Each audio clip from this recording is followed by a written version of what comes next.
Well, good morning, everyone. How are you? Once again, welcome to another live this morning. And we appreciate you guys coming on with us. And hope you're having a wonderful start to your day. And I wonder who's up first. It's Michael from Norland and Bream.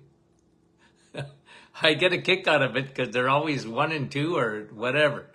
And Eric, how are you? From Ottawa. Bill, good morning. And Mary from Norwich, good morning to you. And Nativity. And Cecilia, right from Sudbury.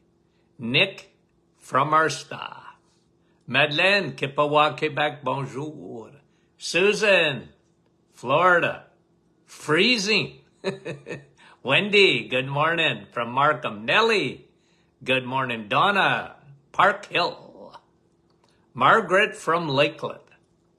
And Diane, how are you? From Jackson's Point. Lisa Marie. And Herma.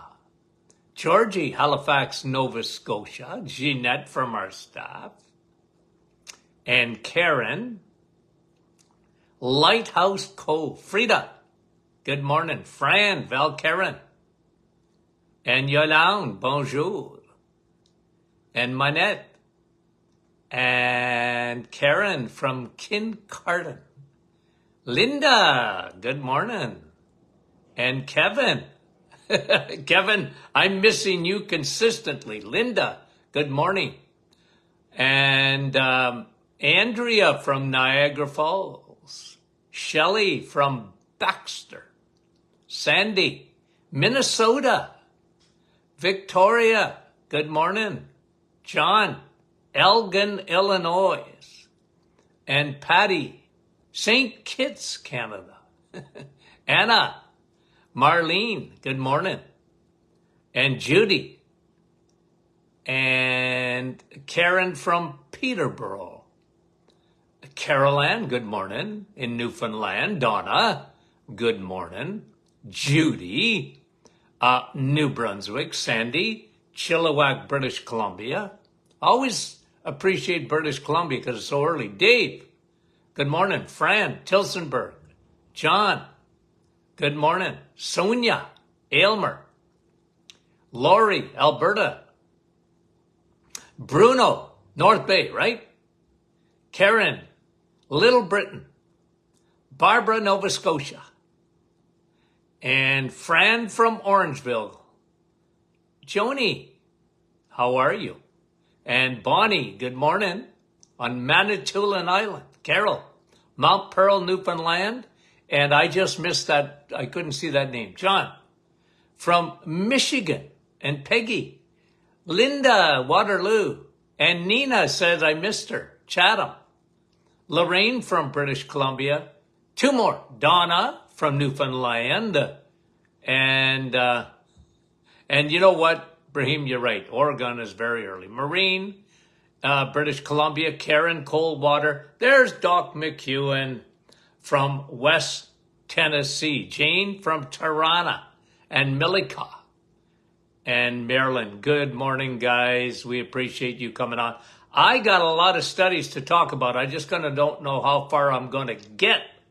Good morning. And Carol from West Virginia. Okay. I got 7 studies I wanted to talk about. I probably won't get to them all, but let's start. Numero uno, the one that I'm starting with. Here's the headline. I might have posted this yesterday. You know what? I can't remember if I posted it on our private Facebook group. Nutrient found in beef and dairy improves immune response to cancer. It's called TVA. A fatty acid improved the ability of the immune cells to fight cancer. Isn't that good? Okay? And again, what's common out there? The animal kingdom, not good for you. That's common. It's part of the narrative today. It's worse today than ever. And as meat and dairy consumption go down, cancer goes up, doesn't go down. And, meat has got a bad rap. Beef has got a bad rap. And dairy has a bad rap. And it's not right. It's not true. And I don't like it. And I've been consistent about it. And this study says nutrient found in beef and dairy. It's a fatty acid. Helps your immune response in cancer. Okay? So, when they tell you that dairy is acidic and red meat to avoid, well, you avoid listening to that nonsense, because that's what it is. It's nonsense. Don't ditch dairy, switch it. Okay? Like I said, I'm not big on milk unless you have a cow in the backyard.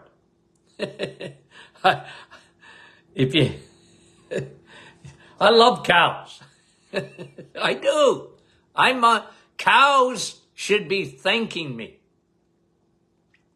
Okay? Because they eat grass, so we don't have to. Okay? Farmer's best friend. You're looking at him. Big time. Okay? Nutrient found in beef and dairy improves immune response to cancer and the ability of immune cells to fight cancer. Yep. Now, what food out there is very cancer promoting? Sugar. Okay? Okay. Number 2. Muscle mass and strength training is anti-cancer. Another one on cancer, and now they're talking about your muscles. What a retirement fund. These puppies get strong. When you get stronger, okay? Muscles, the more we study muscles, what we know today at the end of 2023, what we know today in muscle and muscle biology compared to what I knew in the 1970s, it's like incredible. It's incredible because muscles are storage bins. I talk about that all the time. Take an enormous amount of pressure off your liver to store glycogen. If you have muscles, you have bins. Muscles and osteoporosis. 10 times better than taking calcium. Eat your calcium, never take a calcium supplement, in my opinion. Okay? Eat your calcium. Because it's surrounded by vitamin K2 when you eat eggs, meat, and cheese. Now, muscle, biologically, metabolically, they've shown in this study, okay, muscle mass and strength training is anti-cancer, headline. Why? It's because it increases your cytokines, okay, and aids in the production as they target your cancer cells. Aid in the production of cytokines. And they target your cancer cells. Okay? That was a study. Muscle mass and strength training is really part of your metabolism that we don't give enough credit to. And this is why at the Martin Clinic, we have been big proponents for a whole long time on getting strong. Okay? Because, I went through the aerobic craze. Okay? Running and jogging and, go to the gym and you see people on the treadmill. I'm not saying that's not good for you, okay? I'm not saying that. What I am saying is, us at the clinic, good, better, best. Okay? And so I'm not against aerobics. But what's more important is strength. Okay? You can be skinny as a rail and be very unhealthy. Muscles, the more they study that, the more they study these puppies, the more they realize that it has a major effect on insulin, major effect on storing glycogen, has a major effect now, they're talking about cancer. And you and I have talked about this quite a bit. Muscles is a retirement fund to prevent Alzheimer's. It's a vitamin. Sun, steak, and steel. It's really important because it helps down the road to prevent Alzheimer's. And a lot of that has to do with insulin. A lot of that has to do when you lower insulin, you lower inflammation. It helps with your blood vessels. So even, the small vessel, Alzheimer's or dementia. So the more they study it, okay, let me just see. I think there was something else. Okay, let's stick to Alzheimer's. Okay, let's stick to Alzheimer's because there was a few out there for Alzheimer's. And this is one, light therapy and Alzheimer's. A meta-analysis of 15 studies looked at light therapy in Alzheimer patients. So the patient already was diagnosed with Alzheimer's. They gave them light therapy, okay, bright light therapy. It helped them. Hello? Sun. Is there any better bright light than sun? Okay? Now, winter is upon us, okay? And depending where you are on the globe, some see a lot less sun. But even if it's 40 below, okay? Even if it's 40 below and the sun's out, that's actually good for you. Now, not for vitamin D, but just the fact, the bright light of the sun. We talk about how it produces melatonin. Okay? But just by, and there's certain lamps that light therapy, they've shown, okay, with Alzheimer's patients, they improve. Now, they're not going to cure it, but they improve. And two things they improve in. Their sleep improves. Okay? So in an Alzheimer's patient, their sleep improves and psychobehavioral symptoms in patients with Alzheimer's improve. Okay? So that's significant. This is a big problem today. Dementia. Alzheimer's being 50% of all cases of dementia. It ain't no fun. And, I think one of the biggest fears that seniors have and their children is that that Alzheimer's is a major, major factor in senior citizens. Of course, we're worried about that.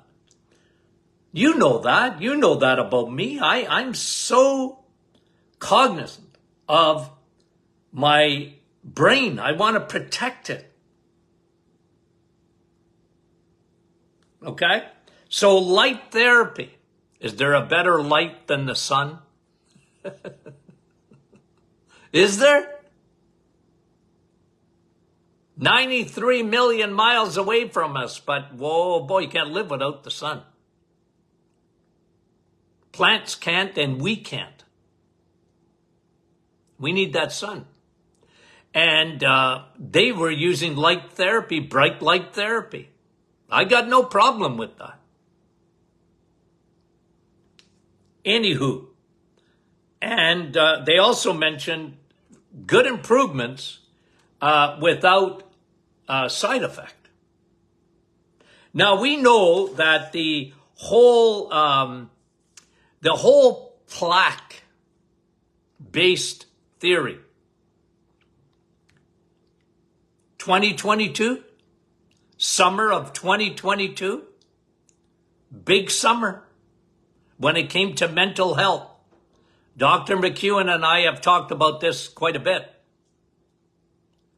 The whole plaque theory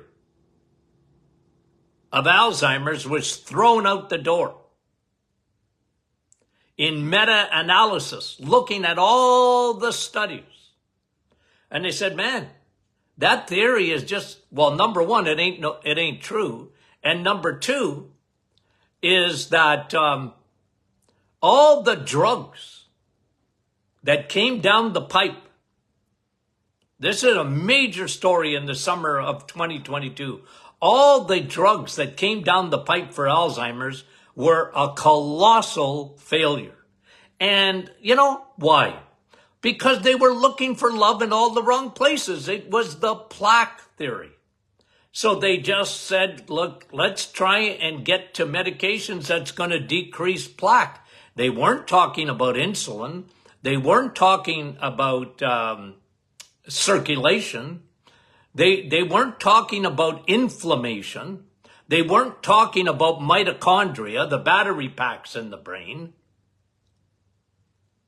And it was a colossal failure.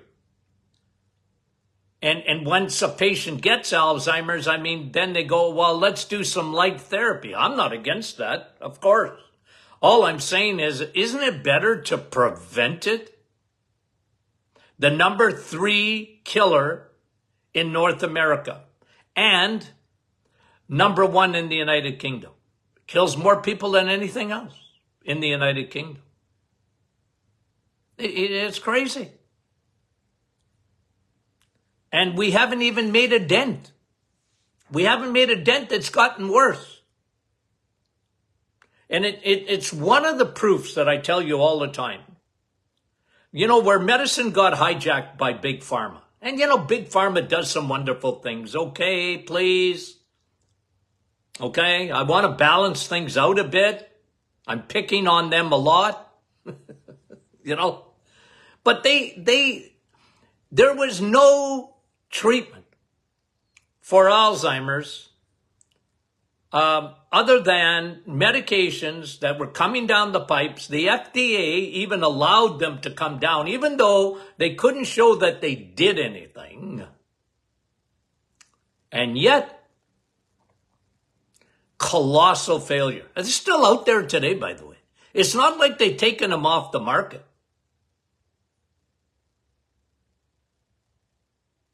Okay? Better to do muscle mass and strength training, not only for cancer, but for your brain. Better to do eggs, meat, and cheese. Boy, you should see the stuff coming out on choline, okay? And the brain. I've always loved choline, an amino acid that's found in...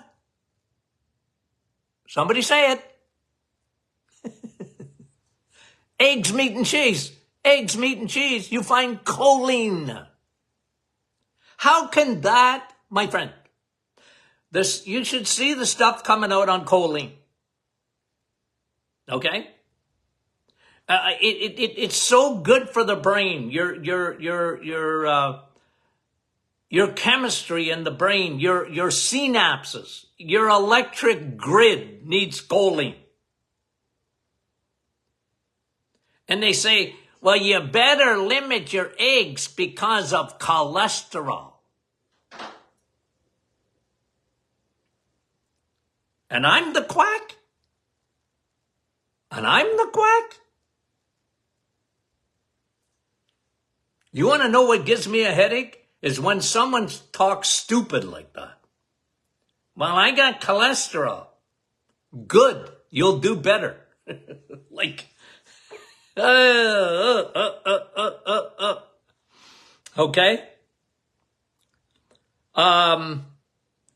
Yeah, okay. Was there another one on Alzheimer's? Hold on a minute here.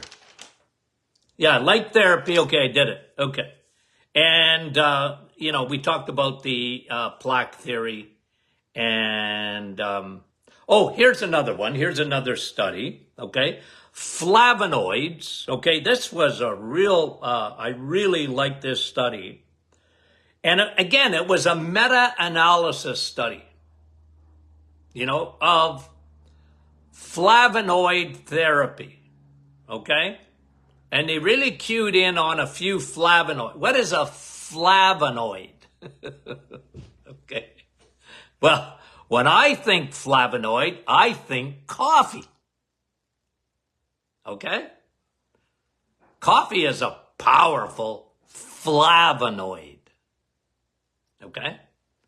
And I think quercetin, powerful flavonoid. Okay? I think curcumin. Okay? Powerful flavonoid. Coffee, quercetin, curcumin. Number 4. You know what is a powerful flavonoid? Pine bark. Powerful flavonoid. Pine bark extract. Of all extracts, it's my favorite. Okay? I've got a long history of that. Okay? Now, here's what the study said, meta-analysis study. Okay? And again, try and find this in mainstream. I couldn't find it. But thank God for my service that gives me all these studies. Okay, now, flavonoids as a promising molecules in cancer therapy. 3 reasons, they said, okay, in this meta-analysis study of any study that was done on flavonoids in cancer. They did a meta-analysis and said it's very promising in cancer therapy. Okay? So what do you think of? Coffee. Quercetin. Curcumin. Pine bark. Listen to what it says. Okay? 3 reasons it works. Okay, in cancer. According to the research, they scavenge free radicals. Okay? What are free radicals? They're teenagers. They create havoc in your body. No. What free radicals are oxidation. Okay? Guys, get a picture of yourself when you were a kid. Okay? Then get a picture of yourself when you're 20. Then get a picture of yourself when you're 50. And you can take a picture of me going to be 72. Okay? You don't look like you used to. I don't care how much Botox. I don't care. Okay? We're all aging. Okay, some faster than others. I agree with that. Okay? But we are all aging. I look at pictures of myself when I graduated, 1974. Holy smokes. I had a lot of hair back then. I can hardly recognize myself. I look at it, I go, that's me? Not a wrinkle, not anything. Okay? Now, so what they say, flavonoids are very, very anti-oxidation, meaning they are very anti-aging. That doesn't mean you ain't going to age. It means it slows the process down. And when someone gets cancer, think about it. Okay? Not in the first stage or whatever. Oxidation is out of control. Free radicals are just, they're spinning out of control. You ever see a cancer patient? You ever seen a 4th stage cancer patient? Stage 4? Man, you don't have to be a rocket scientist to make a diagnosis. You go, you know, in my mind's eye, I can still see people that came to see me in the office in my practice days. And Dr. Martin, someone said to come and see you. I said, you know, in my head, yikes. It's kind of late. You got death written all over you. That's oxidation, my friend, on steroids. Okay? That's what's happening inside the body. We're all aging, but that process takes over. And what you get when you take a flavonoid is it literally rust-proofs your good cells. That's what these studies are showing. It rust-proofs your healthy cells so cancer cells can't come and destroy them. Okay? You go in a deep dive on this study. It's fascinating. You know, you often get into the weeds, okay? Like some of these studies, I'm telling you, they're meant for, people. It's just not meant for the public. The headlines are, but, you get into details on how free radicals work, and, man, it gives you a headache. You know what I mean? I'm a simple person. Give me simplicity. Oh, they rust-proof your cells. Okay, I got that. I know what rust-proofing is. You buy a vehicle, and if you want to keep it for a long time, you rust-proof it. Not a bad idea. Right? Okay. Now, so these are flavonoids. And they inhibit, 2, meta-analysis, looking at all the studies done with flavonoids in cancers. I guess they were done. You don't hear about them too much. But it inhibits cancer metastasis. Well, we all know what that is. It inhibits the spread of cancer. Guys, if you knew me back in the 70s, I talked about antioxidants, right? Like vitamin C is an antioxidant. You're thinking coffee. Because it really is a much better vitamin C than the other one. But even vitamin C, like eating an orange, is an antioxidant. They protect you, they rust-proof your cells. And I talked to you, when? Was it yesterday or about IV therapy for vitamin C in cancer? Well, good luck.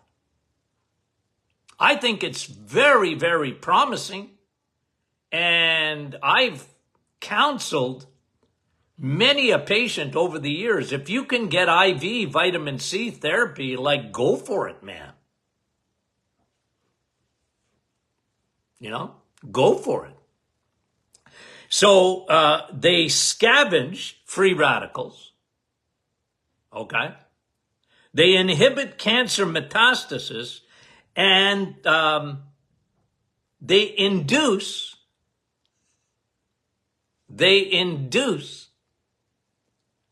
autophagy,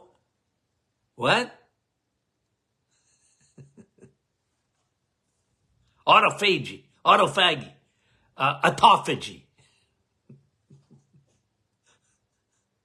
Hey, autophagy, okay? Dr. McEwen told me how to say it right. Hey, I get twisted tongues with big words. Autophagy. Flavonoids. Drink your coffee. Okay? Quercetin. curcumin, pine bark nabitol induce autophagy. Now, autophagy has gotten a big boost recently in the last few years. More and more people are talking about autophagy, your body's self-cleaning oven. You know me and the brain and your self-cleaning oven in the brain, right? It's got its own. Your brain has its own autophagy. Okay? Call your glymphatic system. But what they're showing is flavonoids really induce autophagy. Isn't that wonderful? Isn't that a good reason to take them? You know, I showed studies on cancer, on coffee, and people are mad at me. I actually get people, it's either because they don't like coffee or they think it's too simplistic. I don't know. Hey, don't shoot the messenger. But I've been telling you for 50 years that coffee's good. Have I not? Have I not? You bet your boots. You bet your boots. Okay. Oh, and they got very specific, by the way. Okay? They got very specific. Here's the cancers that these promising molecules, flavonoids, okay? And one of the flavonoids, by the way, is proanthocyanidin. That's what's in, by the way, in pine bark, okay? But anyway, breast, ladies, prostate, men, and you know me at the Martin Clinic, okay? I just got to tie things together. When women get women don't get prostate cancer, okay? And men, yeah, men can get breast cancer. It's extremely rare, but you can get it. Women's breast cancer, men's prostate cancer, I've said it and I'll say it again. They're identical. They're identical twins. One in the female and the other in the male. Okay? And they're both out of control today. They're both getting worse today than ever before. Now that makes me angry. Makes me angry. And again, Big Pharma, they want to control the narrative. And they hijack medicine. And I can guarantee you, if there ever was a pushback on flavonoids, fighting cancer, man, oh man, you can't patent this stuff. Can't patent coffee. It's going to be it won't be mainstream, in my opinion. I haven't seen it. Maybe you guys could show it to me if you see it somewhere. Okay, flavonoids as promising molecules: breast, prostate, colon, ovarian, and lung. Those are the cancers that they've done research on. And promising. Hey, that's some good news, isn't it? Take care of yourself. Okay. Okay, guys. By the way, off tomorrow. Okay? Traveling tomorrow. Okay? Tony Jr. and I. We're traveling together. Should be fun. And back on Friday for question and answer Friday. Okay? So get your questions in for Friday. Okay, guys, we love you more than you know. We'll talk to you soon.